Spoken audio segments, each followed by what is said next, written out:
Muy buenas a todos, soy el señor X y hoy vengo a hacer una serie de análisis, de reflexiones, a compartir con vosotros unos datos que me parecen bastante interesantes.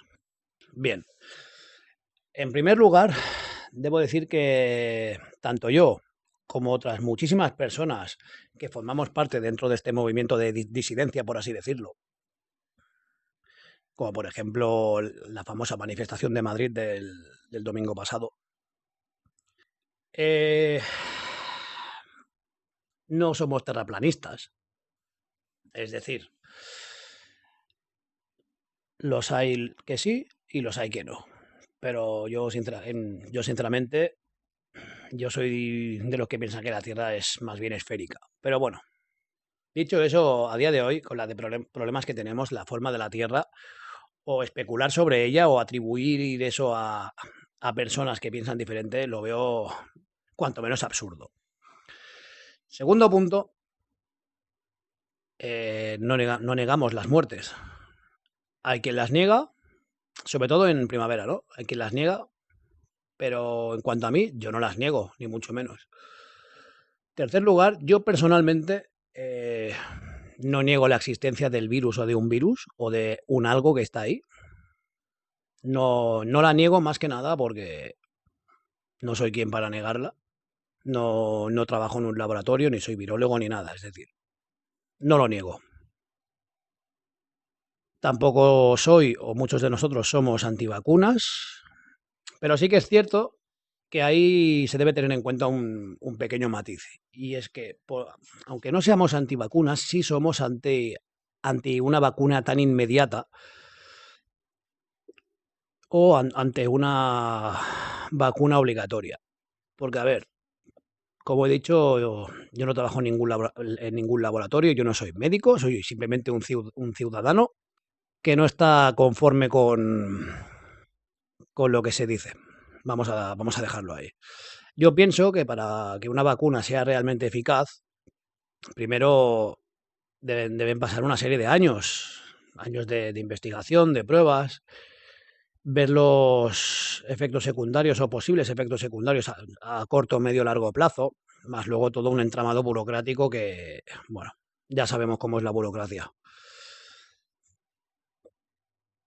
Dicho esto, y dejado ese punto claro, se dice que, bueno, como podéis ver en la imagen, el doctor Jackie Calleja tuiteó lo siguiente. En el hospital donde trabajo, ayer ingresó un varón de 40 años, grave, con neumonía por COVID y saturación de oxígeno del 85%. Perdón. Está a un paso de UCI. Estuvo en la manifestación del 16 de agosto. En ese momento estaba pendiente del resultado de PCR que ha salido positivo. ¿Y ahora qué? Seguimos. Vale. Este tuit no tardó en hacerse eco en todos los medios de comunicación, lo cual ha conllevado pues a infinidad de críticas, de insultos, de vejaciones por parte de gran parte de la población. No voy a entrar a valorar si esa respuesta de la mayoría es correcta o no es correcta. No voy a entrar a valorar eso. Yo pienso que cada uno es totalmente libre de opinar, decir cuanto crea conveniente. Yo no estoy aquí para juzgar eso. Lo que sí que opino que debemos tener en cuenta ciertos factores. Sobre todo, no olvidar nunca que lamentablemente este mundo en el que vivimos siempre se ha movido y se mueve por intereses. Y mayormente por dinero. Es decir, la única constante no variable es el dinero. Dicho esto, si buscamos un poco de información por internet sobre el doctor Jackie Calleja en este caso, vamos a esta página del examen.es y aparece lo que es como una ficha técnica, ¿no? Como un currículum, vaya. Hay un punto que me llama la atención, que es el siguiente. El señor Jackie Calleja es miembro del grupo multidisciplinario de Madrid para el estudio del virus del papiloma humano. y coordinador del grupo Vacunas contra el virus del papiloma humano desde 2015. Bien. A día de hoy, una de las cosas de las que más se habla y más se anhela por gran parte de la población es la vacuna. Bien. Imagino que muchos ya conocéis la alianza Gavi. Pues bien, aquí tenemos lo siguiente, ¿vale? La alianza Gavi está impulsando la vacunación contra el virus del papiloma humano en más de 30 millones de niñas en 40 países diferentes. Tarea que espera desarrollar hasta el año 2020, es decir, el actual, con el objetivo de prevenir el cáncer de cuello uterino. Bien, con esto únicamente quiero decir que hay una vinculación muy, muy importante entre la alianza Gavi y el grupo multidisciplinario del virus del papiloma humano de Madrid, del cual, como he dicho, es coordinador el doctor Jackie Calleja. Es decir, hay una vinculación. Es decir, puede que haya fuertes intereses. Eso ya lo iremos viendo, pero bueno, lo que quiero decir es que sería interesante no tomar los titulares de los medios de comunicación tan a la ligera. Bueno, al contrario, o sea, que habría que tomarlos más en serio desde un punto de vista más crítico. Y es decir, a ver, esta noticia vale. Porque no necesariamente significa que ese supuesto hombre de 40 años se hubiera contagiado allí. Veremos cómo evoluciona la cosa. Bien, el siguiente punto que quiero tratar, ¿vale? Es esta imagen, que es del Ministerio de Sanidad. Como veis, el Centro de Coordinación de Alertas y Emergencias Sanitarias. Bien, esta es la página 2, tabla 2. Casos de COVID-19 que han precisado hospitalización, ingreso en UCI y fallecidos. Total y con fecha de hospitalización, ingreso en UCI y fallecimiento en los últimos 7 días. Por comunidades autónomas en España, 19 de agosto de 2020, datos consolidados a las 14 horas del 20 de agosto de 2020. Me llama especialmente la atención que se esté generando ese estado de alarma informativa, ese fomento incesante del pánico a través de los medios de comunicación, cuando, si nos fijamos aquí, voy a hablar de Cataluña, en los últimos 7 días, al parecer han ingresado en UCI 4 personas y en los últimos 7 días han fallecido 10 personas. Es decir, en ningún momento estoy diciendo que no sea importante.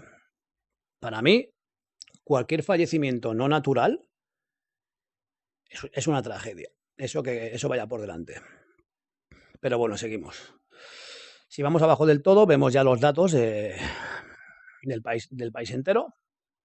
Y vemos que en los últimos 7 días han ingresado en UCI 90 personas y han fallecido 122. Estos dos datos son en España en total y en los últimos 7 días. Es decir, 90 ingresados en UCI de 47 millones de personas y 122 fallecidos de 47 millones de personas.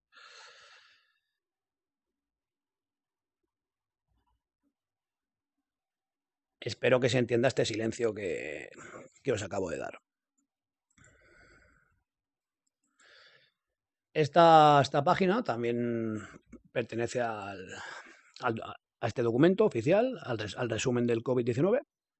Y aquí vemos, figura 1, casos diarios confirmados y sospechosos de COVID-19 en España a 11 de agosto de 2020. Datos consolidados a las 14 horas del 20 de agosto de 2020. Vemos que sí que es cierto que en el gráfico de abajo, a partir del 7 de julio, empieza a haber un cierto crecimiento, ¿vale? Que son tanto los confirmados como, bueno, están los sintomáticos, mejor dicho, y los asintomáticos. Pero claro, hay muchísima controversia con el tema de los análisis y no voy a entrar a valorar cómo funciona un PCR ni nada de eso, únicamente digo que hay muchísima controversia.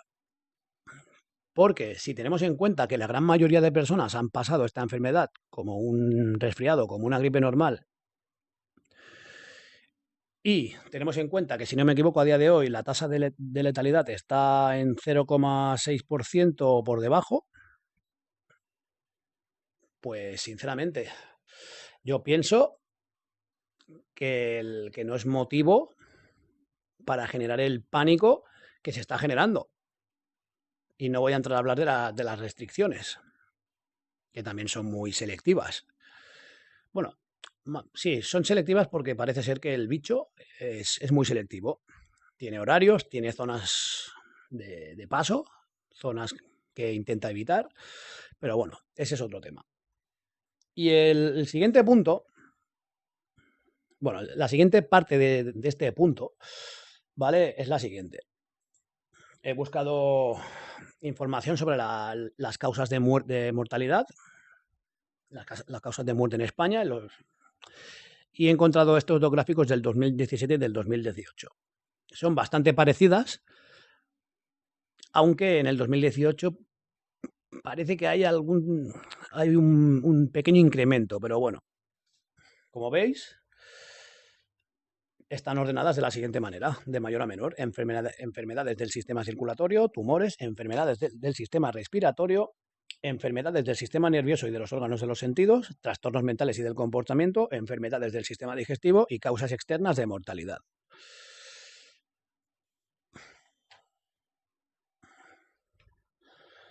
Bien, ¿con esto qué quiero decir? Quiero decir que a la hora de tener en cuenta las defunciones anuales, se tienen en cuenta todos estos factores, incluido el menor, que es el de causas externas de mortalidad, que imagino pueden ser accidentes de tráfico, asesinatos, suicidios y un largo etcétera. Pero bueno, que se entienda el concepto. ¿Vale? Pero aquí lo importante es lo que he dicho, que a la hora de establecer el número de fallecimientos anuales se tienen en cuenta todos estos factores. Entonces, pasamos al siguiente punto y nos encontramos con el número de defunciones incorporadas al Índice Nacional de Defunciones, es decir, el listado de defunciones anuales desde el año 1987. Vemos que desde arriba, según van avanzando los años, las defunciones anuales van incrementando, en algún año bajan, es decir, mantiene un ritmo ascendente con ciertos altibajos, pero más o menos sigue un patrón. Bien, el número de defunciones desde el 1987 hasta el 2019 es anual, es decir, en 1987 murieron 304.044 personas. Seguimos bajando, no los voy a leer todos. En 2018 murieron 427.941 personas, en 2019 416.317 personas, es decir, hubo un descenso. En cambio, en el 2020, evidentemente no son anuales desde el punto de vista de que estamos a mitad de año, poco más. Bueno, sí, pero a mitad de año. Y si os fijáis arriba, este listado ha sido actualizado el 29 de julio. Vamos a poner un mes más o menos, un mes y medio pasada la mitad del año, desde mediados de junio más o menos. Sí, bueno, un mes, 2 meses.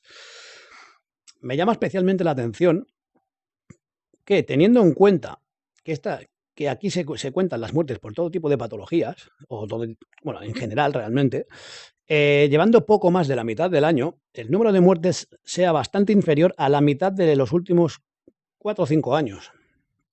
Hay que tener en cuenta que los números oscilan un poco.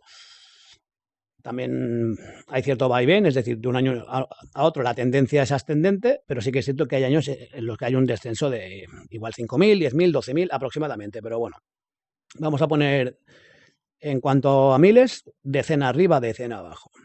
Entonces me llama especialmente la atención que este año, en el que estamos pasando lo que estamos pasando, haya un descenso tan significativo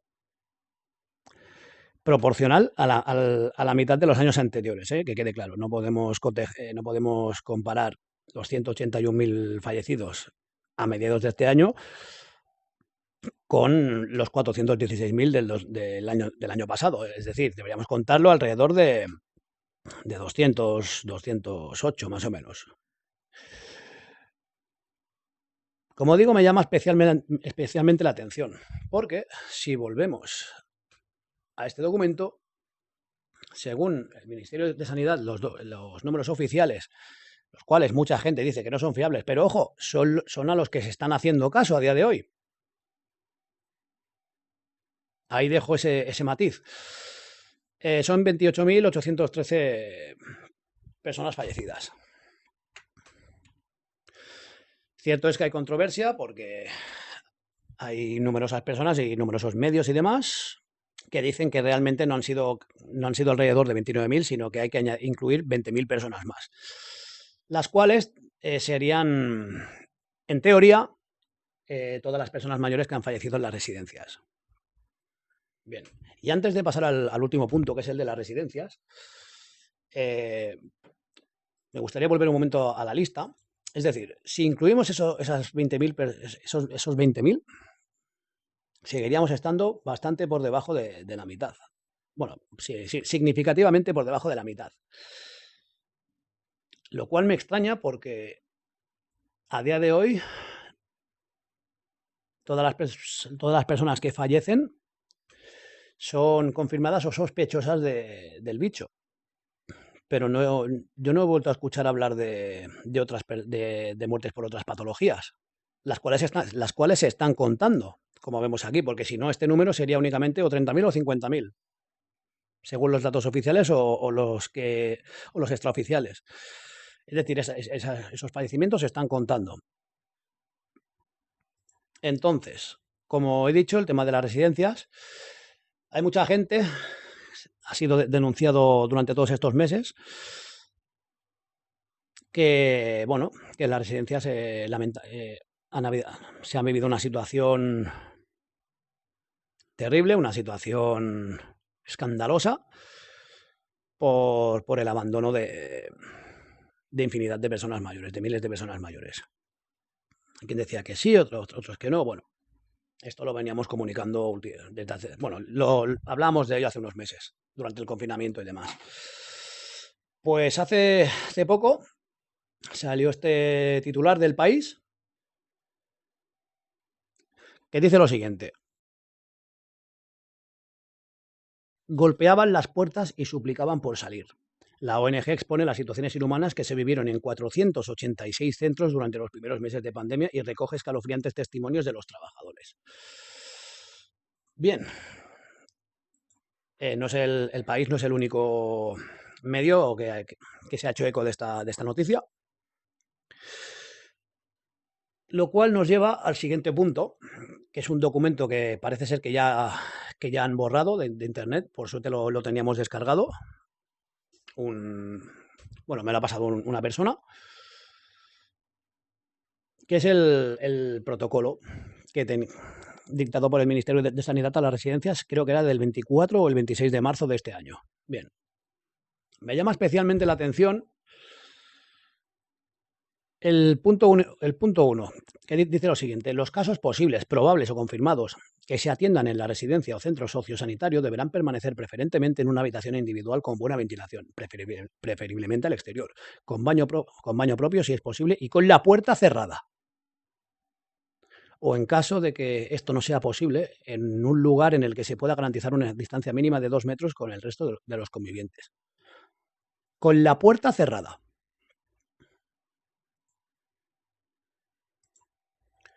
Golpeaban las puertas y suplicaban por salir. Con la puerta cerrada.